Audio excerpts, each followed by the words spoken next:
Chapter 5 is about personal sport communication. Intrapersonal, interpersonal, and small group sport communication make up the first half of the personal and organizational communication component in the strategic sport communication model. For personal sport communication, we're going to break down intrapersonal communication, interpersonal communication, and small group communication.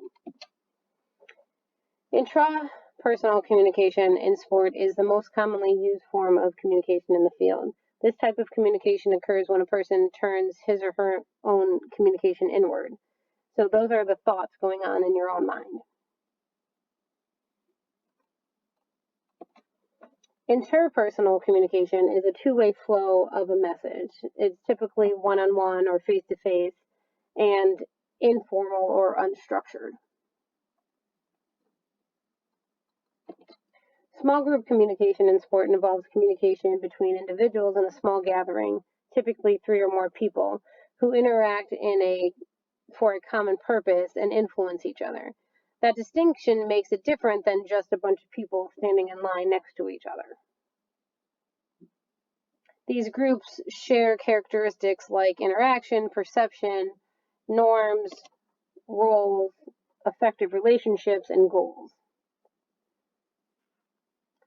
Small group communication takes place when information flows between a few interactants who are either in a sport environment or involved in a sport-related subject. The interpersonal communication process in sport is similar to the communication process we discussed in Chapter 4. There is a source receiver which consists of the individuals who are involved in the interpersonal communication. There are generally 2 individuals involved here, an interactant who sends a message, which is the source, and an interactant who receives a message, who is the receiver. The message is first encoded by the source in a way that the message is sent out. So you have a thought in your head that you need to put in a way that's going to be communicated to another person. That's the encoding. When the message is received by the receiver, he or she will decode the message. Doesn't mean that the message is encrypted. It just means that people understand things differently, so the receiver takes in the message and processes it in his or her own way. The message is an expression of thoughts or feelings by the person communicating it. Messages can be verbal or nonverbal. More of our messages and communication is through nonverbal communication, Feedback consists of information that we receive both from ourselves, so hearing what we say or the tone we use or reading what we wrote, and from others, so hearing their affirmation or seeing their body language and nonverbal responses. The channel is the medium in which we send the message. So are we talking to somebody face to face? Are we sending an email? Are we posting something on Facebook? Noise is anything that distorts or interrupts the transmission of the message. It can be actual noise because the place is loud. It can be thoughts or biases that don't allow you to listen fully. It could be you being distracted by doing other things at the same time, so the message doesn't come through fully. Noise can get in the way of communication in a lot of different ways. Context in interpersonal communication is where the communication is taking place. It can influence the tone of the communication. A meeting in a boardroom can have a very different feeling than a meeting on a golf course or at lunch. So you have to take that into consideration when you're having a meeting with somebody. If you have to have a formal meeting with a subordinate, you might not want to have it on a golf course if it's about discipline. But if you're talking to somebody that's casual, and it's a casual meeting, you can have that over lunch. It doesn't have to be so formal. As I said previously, nonverbal communication makes up the majority of all communication. It's important to pay attention to nonverbal cues. You should pay attention to body language, to posture, facial expression, tone of voice, volume of speech, things like that. Nonverbal communication can be used as a substitute for verbal communication. If you are in a noisy, crowded place, someone may use hand signals to communicate effectively. to point a direction to where to go, or, give you a thumbs up to say that they agree with you. Nonverbal communication may be a complement for verbal communication. If someone is excited about a deal, he or she may not only say yes, but may also clap her hands in excitement or be smiling a lot or something like that. Nonverbal communication can also modify a spoken message by stressing certain words or smiling while providing a stern warning to a subordinate. Nonverbal communication can also contradict what is being said. So that's one of the main reasons why it's crucial to pay attention to nonverbal communication. If you're talking to somebody and they're not being completely truthful, nonverbal cues may tell what the actual truth is. So they could be sweating, they could show you some nervousness, they could have shifting eyes, things like that. So if you're paying attention, you can find those cues and then be able to read into them. Verbal communication in sport is accomplished through the use of language, and language is symbolic because words and the ideas and things to which they refer to are only arbitrarily connected. Language is used for countless purposes, and it has been categorized into 8 distinct functions, which can all apply to sports settings. It can be used to break the silence and conquer the unknown. It can be used to vent and control emotions. It can be used to express or conceal true motives and thoughts. It can be used to either engage in or avoid contact with another person. It can be used to express either individuality or identification with a group. It can be used to facilitate the exchange of information. It could be used to influence, control, or persuade, or to be influenced, controlled, or persuaded. And it can be used to engage in metacommunication.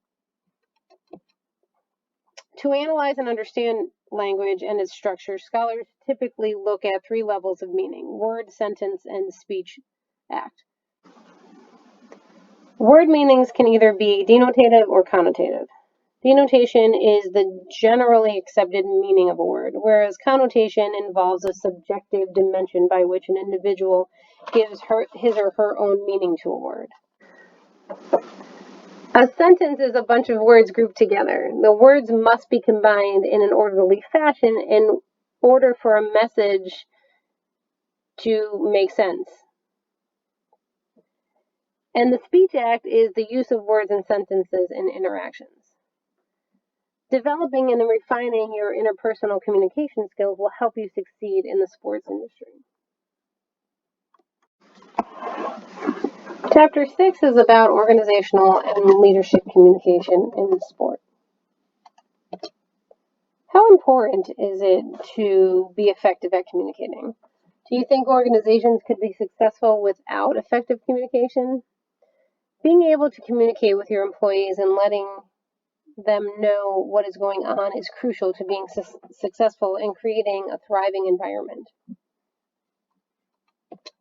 A sport organization is a group of individuals working in or through sport to accomplish a certain objective or objectives.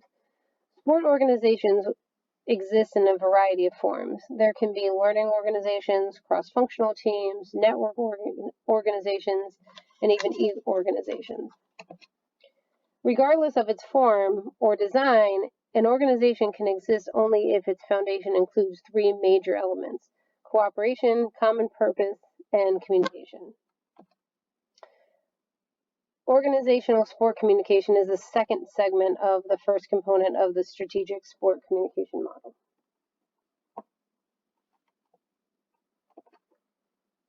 Organizational communication in sport includes both communication in a sport organization and communication between a sport organization and other organizations.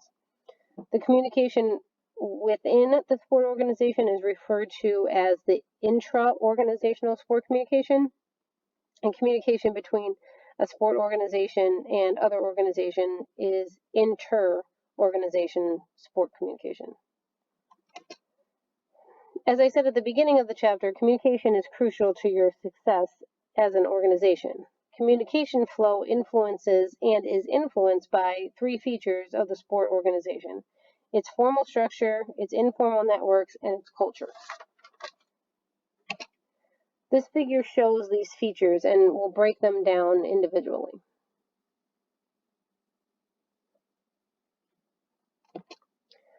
The structure of an organization is often viewed as physical, like buildings, walls, desks, etc., or conceptual, like charts, titles, positions, bureaucracies.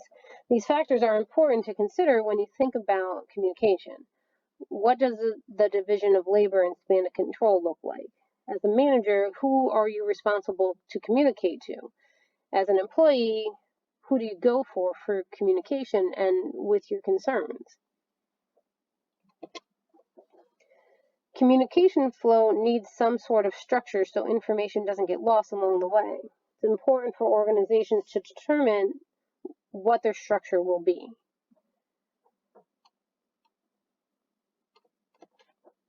Some communication is done informally, and this would not be for like policies and procedures. This is more often for gossip or rumors, or for when people are trying to solve problems that aren't going to be put into a formal policy, or when people are trying to establish a support system.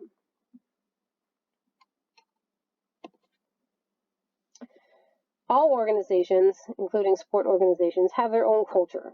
They have shared goals, beliefs, values, norms, and customs. All of these things shape the way that the organization communicates.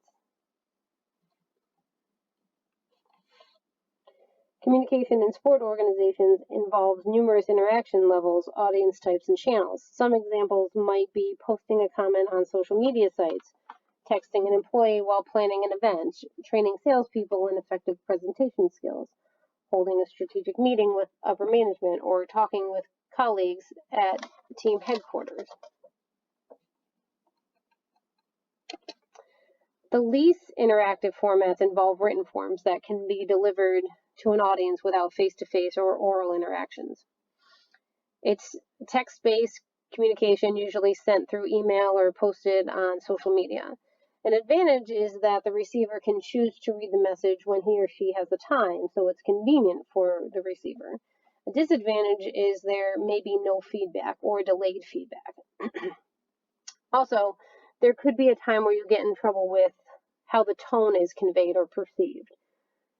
So it's really good to have good writing skills. It's very important when you're using this type of format. Potentially interactive formats can be delivered to an audience either with or without interaction. They include activities like verbal and video presentations. Oral communication in sports organizations come in a variety of formats: one-on-one conversations, meetings, interviews, training sessions, presentations, speeches, and roundtables. There's more potential for interaction, but there are still some barriers at times. The most interactive formats include working sessions, synchronous electronic communications like teleconferences and video conferences, and personal discussions like in person or on the phone. Leadership is an integral component of effective communication in sport organizations. The fundamental elements and competency requirements of effective communication are crucial to both organizational performance and career success in the sport industry. They include leadership attitudes, behaviors, styles, and strategies that help sport industry professionals communicate effectively.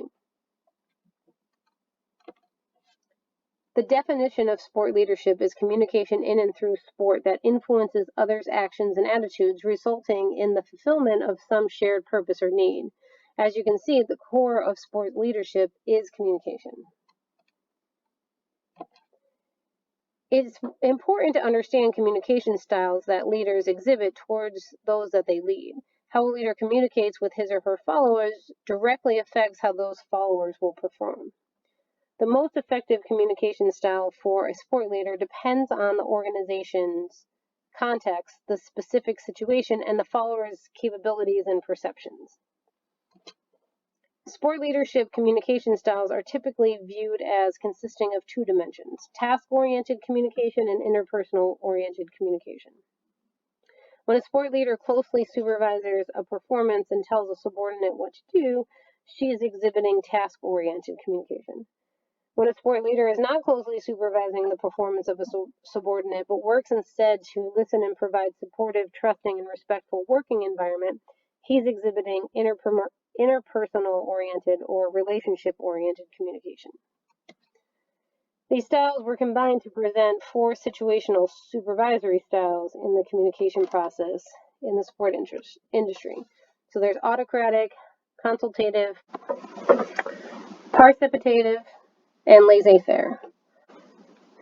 Autocratic communication style is evident when a leader regulates policy, procedures, and behavior to maintain strict control over followers. Consultative communication style has a leader who wants to determine whether the subordinate is interested in the message and accepts the leader's influence. The participative style is evident when interaction between the leader and the follower is both encouraged and achieved through supportive communication. And the laissez-faire communication style is used when a support leader accepts messages and decisions from subordinates and conveys the message to them that they are in charge. Robert Blake and Ann Adams McCants created the leadership grid that plots 5 communication styles based on the degree to which leaders exhibit task-oriented behaviors and relationship-oriented behaviors. And you can see them on this screen. So again, as mentioned previously, leadership style really depends on the organization itself, the organization's culture, and the employees that work there and what they're going to be receptive to. It's important to be able to understand your own style of leadership and be able to be flexible enough to adapt to the situation that you're in. So that's all for chapters 5 and 6. If you have any questions, please reach out. I'm here to help. Thank you.